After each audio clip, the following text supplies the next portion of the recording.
What do you think that I need? Before we get into this, we know a great deal of folks need a Kevin Samuels whisperer or whatnot, because you're just, y'all don't really understand what's going on. So we're going to break some of this down for you. Good relationship. What do you think that I need to do? Or what do I need to change about myself? So she called into the expert to find out what she had to do to change about herself. And just wait for it. How tall are you? Huh?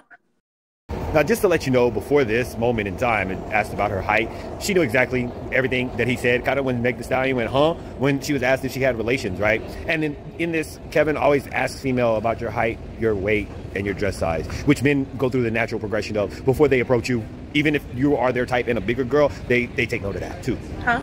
How tall are you? How old am I? How old are you? I am 5'4" and I weigh 200 pounds. Dang. So I'm thick. It's not thick. That's obese.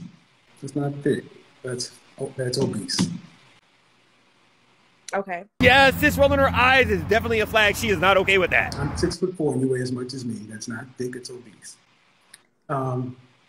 You want my measurements? I don't care. It's obese. Females love to go to measurements because you want to say that you're proportioned for your weight, but your weight is the thing that makes you overweight. Ergo, you're still going to be obese regardless of how proportional you are. And then when you lose that weight, guess what happens to all that extra, the skin? Have you ever seen that? More than a 30 BMI is obese, man.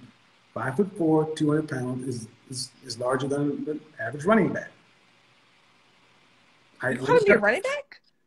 No, he didn't call you a running back, but you're built like one, because at 5'6", 205 versus 5'4" at 200, you could fit the spot, but fat weighs less than muscle, so you're not like corded up. That's a lot of woman. I said 5'4", 200 pounds is average larger than the average running back, height, weight adjusted. Okay. And calling it thick is a problem.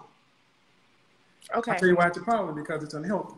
That's number one. Number two, you say deserve.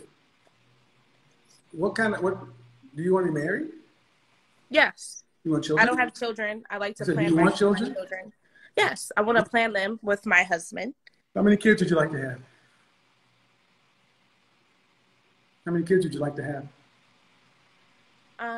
I definitely believe that I'm a boy mom. Boy mom? A boy mom. Look, we're going to get to that in a second. But the reason she thought of bringing up being a boy mom, she was stalling.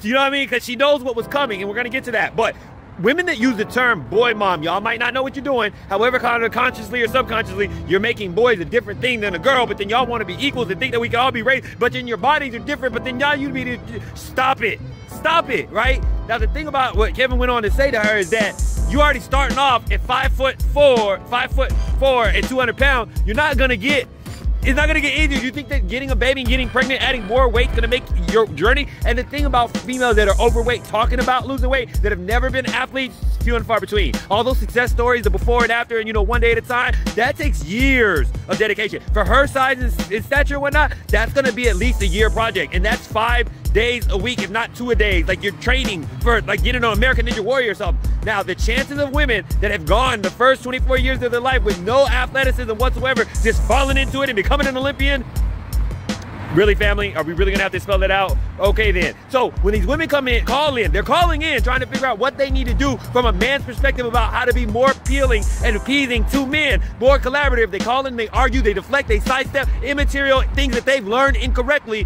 and then say, you know what, I'm gonna go ahead and keep doing what I've been doing, and I'll be fine on my path. No, actually you won't. You really won't. So in conclusion, what we've been able to ascertain just from the interviews and interactions for the Kevin Samuels detractors, they are the women that he's talking about. The women with the attitudes, unfit, the whole nine. And then when y'all be sitting here, like one woman was talking about dating out, and we're like, it's really weird that when sisters especially, and in other races too, when they date out, they bring a different person to those people. Like, a sister's not gonna bring a white dude the same wreck that she brings a brother, and the brothers that she'll call the N-word, just like this woman was earlier in there, she'll turn around and turn the white dude and turn my white king. Like, off rip, she starts there. It doesn't matter how much he makes, where he's from, what he drives, he's a white king, but we're all N-words. But y'all hate Kevin Samuels and don't even listen. REX.